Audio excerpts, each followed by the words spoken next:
തിരുഹൃദയത്തിൻ മുൻപിൽ 13-ാം തീയതി ഈശോയുടെ ദിവ്യഹൃദയം വിനയത്തിന്റെ ഉദാത്ത മാതൃക. ജപം. ആരാധനയ്ക്ക് യോഗ്യമായ ഈശോയുടെ ദിവ്യഹൃദയമേ, സമാധാനത്തിന്റെ ആലയമേ, അങ്ങേ വിനയ സ്വഭാവത്തെയും ക്ഷമയും ഓർത്ത് ധ്യാനിക്കിയാൽ എന്റെ ആത്മസ്ഥിതി ഏറ്റവും നിർഭാഗ്യ അവസ്ഥയിൽ ആയിരിക്കുന്നുവെന്നറിഞ്ഞു ഖേദിക്കുന്നു.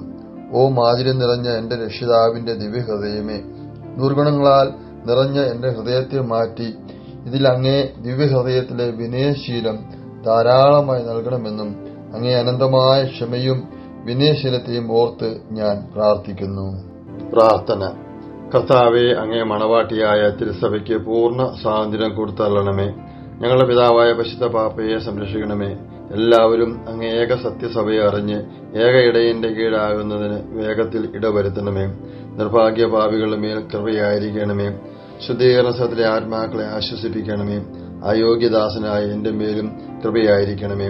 അനുഗ്രഹത്തിന്റെ അമ്മയായ മറിയമേ, ദിവ്യഹൃദയത്തിൻ നാഥേ, ഞാൻ അപേക്ഷിക്കുന്നതും ആഗ്രഹിക്കുന്നതുമായ സകല വരങ്ങളും അങ്ങേ ശക്തമായ മധ്യസ്ഥതയിൽ ശരണപ്പെട്ട് അങ്ങ് വഴിയായി ലഭിക്കുമെന്ന് പൂർണ്ണമായി ഉറച്ചിരിക്കുന്നു. ആമേൻ. ശാന്തശീലനും വിനീത ഹൃദയനുമായ ഈശോയെ, എന്റെ ഹൃദയവും അങ്ങേ ദിവ്യഹൃദയം പോലെയാക്കണമേ. സുഖദേവം.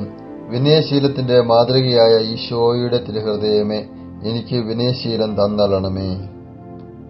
തിരുഹൃദയത്തിൻ